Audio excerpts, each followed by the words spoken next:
Right, I've planned, first of all, thank you very much to Lucy and Franken for the invite. Obviously, by the number of people attending, it's a very popular subject. So I've planned to whiz through this at 100 miles an hour. Now, the reason is because I'm last on. Normally, there's not a lot of time left. Because I'm last on, normally everyone's said everything anyway. All the other presenters have covered what I'm going to cover. And I'm last on at this time. The audience are probably thinking about what they're going to have for lunch. So I will crack on. First thing is, you might not know about UL. So I'll very quickly introduce UL.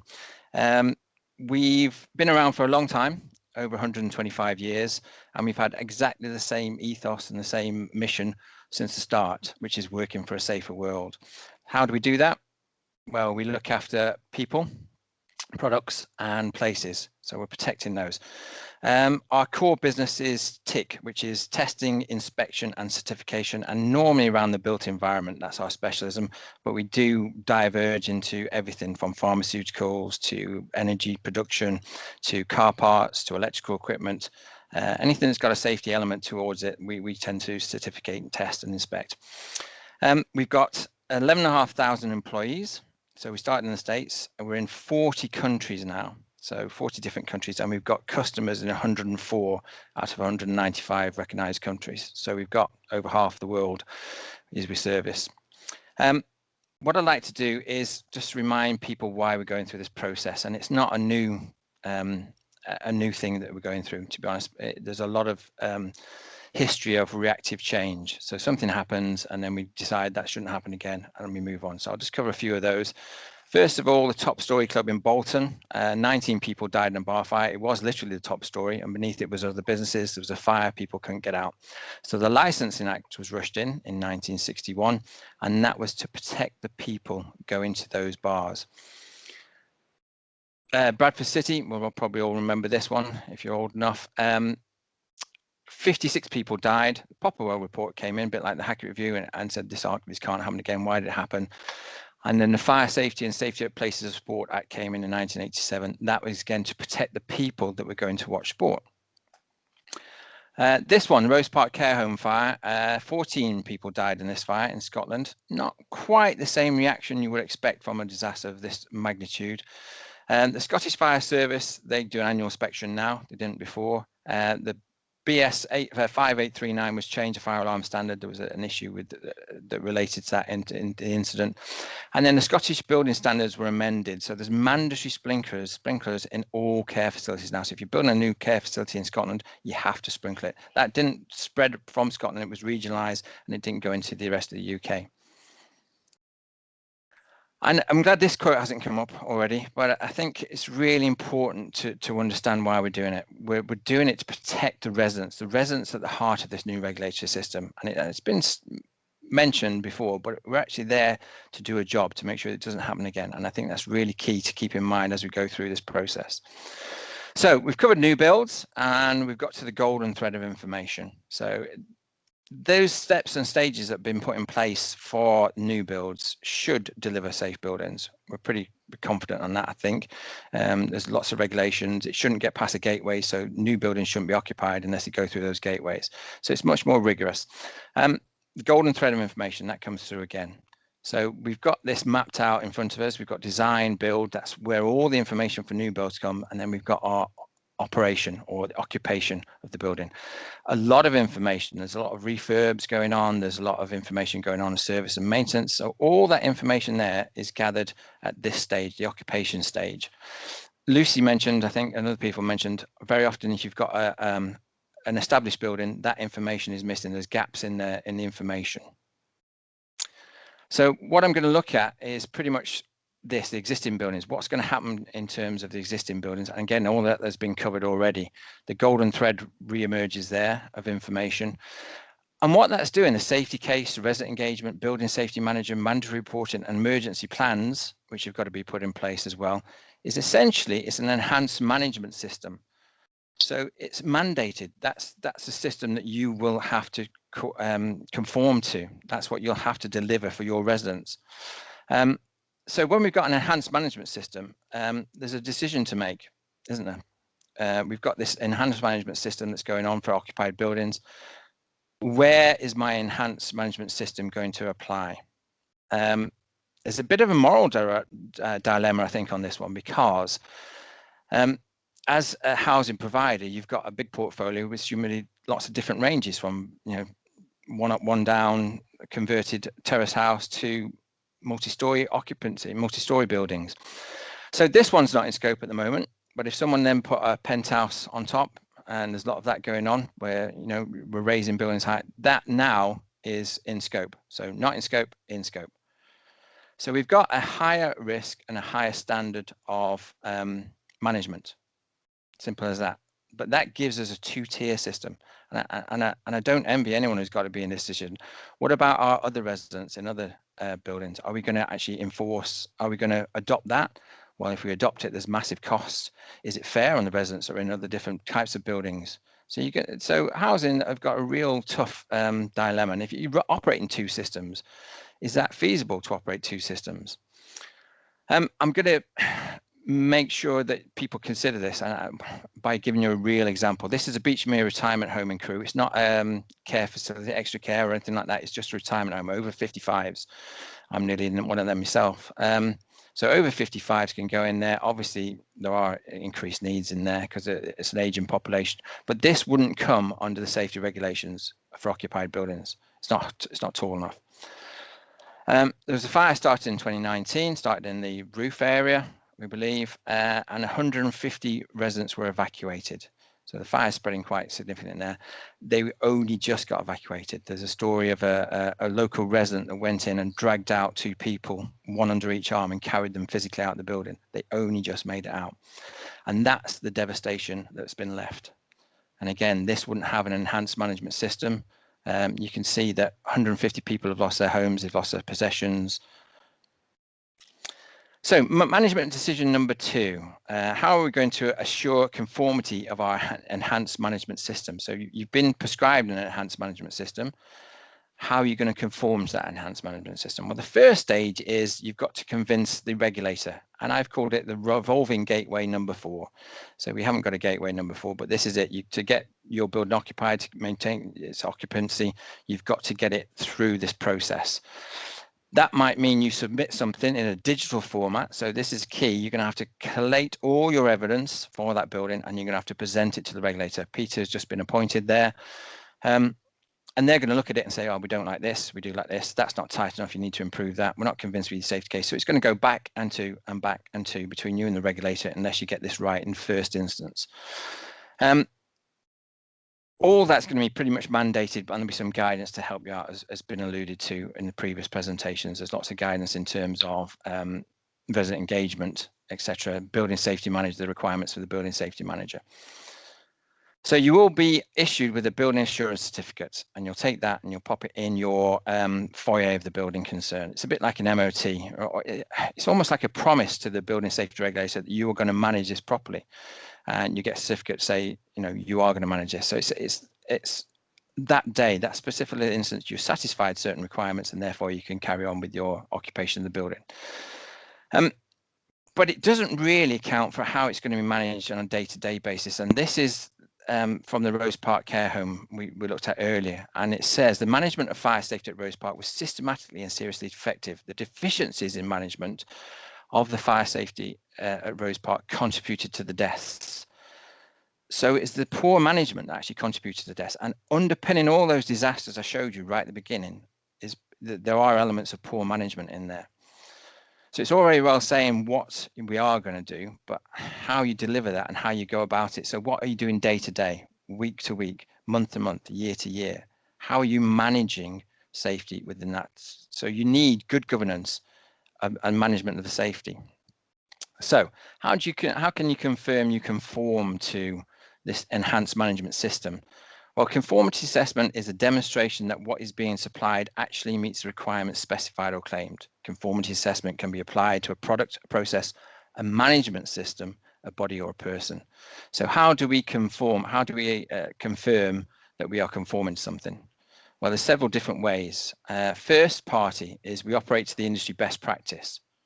So it's been there and we're saying we're doing it. Honestly, we are. Yeah, honestly, we are conforming to the best practice. Second party is basically by being part of a trade association, professional body, or housing association. So it's in our code of conduct. So if you're part of a wider housing professional body, then that code of conduct might say all our members have to perform to the building safety regulations. But the best way, and the way that the government have suggested, which is in their conformity assessment accreditation policy, is third-party certification. You might be familiar, and certainly speaker from Engie said this earlier, we're talking about accredited independent certification. So we're looking at the independent certification of fire risk assessors, for example, service providers like fire door installers, like fire stopping contractors. We're looking at independent certification of sprinkler operators, maintenance, etc. So that's the best way to assure it. So considering that's the best way to assure it, we have looked at this and thought, well, how can we assist? How can we improve or help the change that's going to go ahead? So if you've got an enhanced management system, you can third-party certificate that enhanced management system. So what we've done is we've developed the Building Safety Management Certification Scheme, which meets the requirements or looks at the requirements of the building safety regulations. And we're able to certificate the management of that. So it's an independent audit process, and it covers the building safety regulations as we think they are now. So obviously this isn't available at the moment because we haven't got the building safety regulations. We're looking to pilot this with an organisation to say, well, if you're involved in housing, we can come in as an independent and do gap analysis on where you are, and then obviously then work with you to get certification. What does it include? Well, here's a big list of all the things we're looking at, and you can see the safety case and the supporting evidence, resident engagement policy. If you say you're engaging with the residents, how have you formulated that resident engagement policy? Where's the evidence that you actually start to talk to the residents about their concerns, their issues? If you say you're going to speak to them in their language, where's the evidence that you've converted all your information to their language? Where's the to and fro process? So I could go on forever just about resident engagement and in terms of auditing that and checking that. And why is it quite important to go through third-party certification? Well, first of all, it's a surety of compliance. It's an independent external check, which is really valuable in your organization. Continual system improvements. So we're identifying where there's failures or inefficiency and therefore rectifying them. So we're spotting them early to make sure that it doesn't compound over the years or the months, to make sure we reduce the risk. So we reduce the risk, identifies non-conformances, and therefore if it's not conforming, you've got an increased risk. And then this is a key bit, and this is really important. We've got stakeholder assurance, the independent confirmation of conformity for insurers, the board of directors, regulators, and most importantly, the residents. So if someone's checking the people that are doing your management and operating your building and managing your building, that's quite a valuable assurance for the residents that it's okay. So moving on from there, so that's how you can conform to it. How do you manage it? How do you day-to-day manage it? So we did a little bit of a study in the US, and it's unlocking visibility commercial real estate. Commercial real estate in the US, it applies to everything from universities to hospitals to offices to housing, etc. It's anything that's got a rentable or a saleable value. And this is one comment that stuck out from that report. So we've asked them loads and loads of questions, and achieving true visibility across large portfolios of properties is nearly impossible. That's from a large real estate holder. So they can't get true visibility. They don't know the status and the condition of all their buildings. And certainly in my experience going out and doing fire risk assessments, that's the same in housing particularly. That's the same pretty much in many housing associations. Why is it so complex? So why can't you get visibility, which is a really key point? Who is involved in generating information? Well, there's loads of people, and we've covered those: designers, manufacturers, contractors, retailers, risk assessors, building owner operators generate a lot of information about buildings as well. There's lots and lots of people generating lots of information. That information about the building is a two-way process. So it's feeding out, it's going to people like insurance companies, it's going to the tenants and employees, it's going to government inspectors, yeah, it's going to regulators. And That causes lots of problems, the to and fro information in and out about one particular building or lots and lots of different buildings. And that's the problem we've got. You've got lots and lots of buildings, large portfolios distributed across large portions of London, the southwest, southeast, north, all over the country. And you can think about how many bits of information are traveling in and out relating to each building. You magnify that by the number of buildings you've got, and it really is a lot of information, a lot of data that can get missed, that can go wrong. So this is another finding, and this is quite telling, really. And anyone who's involved in managing fire and fire safety in housing needs to look at this stat. The commercial real estate teams are spending up to 25% of their time managing and organising data. It's a quarter, it's a quarter of all the time relating to that. So it's a significant amount of time. I'll skip this slide because it doesn't really add a lot of value. Apart from the last one, 42% of real estate managers who use spreadsheets or paper-based processes to manage their properties. So they're still using spreadsheets and they're still using paper-based to try and manage their properties. And it's quite a significant proportion of that. So management decision number 3. How are we going to manage information relating to our enhanced management system? Well, what you need is a building information management platform. You need a digital way of managing the golden thread of information that we've talked about, of building safety. So looking at the building profiles with catalog features, what's in the building, activities, assignments, who's responsible for managing it, who's looking after it, who's going in to service it, who's going in to check it. And then obviously the competence and capabilities of the individuals that are going to do that. What your system needs to do. So this is looking at probably, where people are going to have to go with their management systems. It's going to have to catalog it. It's going to have to detail exactly what's in there. Now, for existing buildings, you're going to have to go in and find out what's in there. Document it. What are the certificates that go behind it? For example, fire doors are the third-party certified, who were they installed by. You've got to track it, the maintenance, monitoring, servicing, replacement. When's that got to be done by? And they've got to record it. And that enables you to manage it. Now, what we've got is in place. This is not commercially available. This is what a digital management system might look like, might appear like. It's called Built Inform. It was designed in the US, and we're looking to pilot this over in the UK. It's brand new. It's not commercially available, as I said. This is what it kind of should look like. So hopefully this is what your system will look like, or what other systems are doing. I know a lot of people, early adopters, are kind of getting this thing in place. So first of all, it's got a unique reference and a landing page for each building. So we can single out from our huge portfolio one single building. If you've got one single building and we've got all the information relating to that one single building, it's not in different files, then that's a great start, because you can interrogate that, you can audit it, you can share that with the residents even. Catalog of building profiles throughout portfolio, so you can actually separate that out into high risk, low risk, medium rise, sheltered accommodation. You can separate those out into portfolios, and you can see the status of each of those. Building profiles with activities, contacts, uploads, and notes. So you can put all the information relating to that building, the height of the building, the size of the building, the evacuation policy, all that can go in. So it's a real good descriptor of it. Complete profiles of systems, assemblies, and features. So what's in there?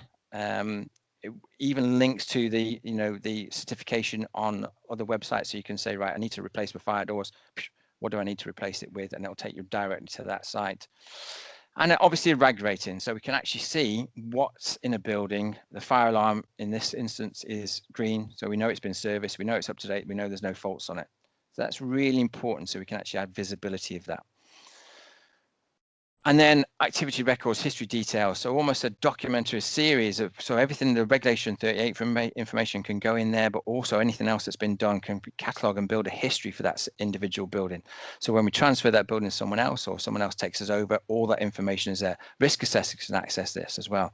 They can see the last risk assessment, they can see all the up-to-date records, etc., which will be really important. And then obviously a link to personnel profiles and competencies as well. When should someone redo their, certification for their risk assessors or whatever it might be, you might be able to just link it into the training that people need when they refresh your training, etc. And what I want to do is leave you with this. If you've got an enhanced safety management system, you need to have a quality. You need to make sure it's operating. And this is from Foster, William A. Foster. Quality is never an accident. It's always a result of high intention, sincere effort, intelligent direction, and skillful execution. It represents a wise choice of many alternatives. So whatever you're going to put in place, you're going to have to put the effort into it to get it right. There's no point in having a management system that you neglect and doesn't work. It's there to protect the residents, and we've got to keep them safe by managing it correctly. As I said, if anyone wants any more information, then I'm happy to deliver this presentation, not at warp speed, to anyone. Thanks for listening, and I think we're going to questions answers if we've got any time left.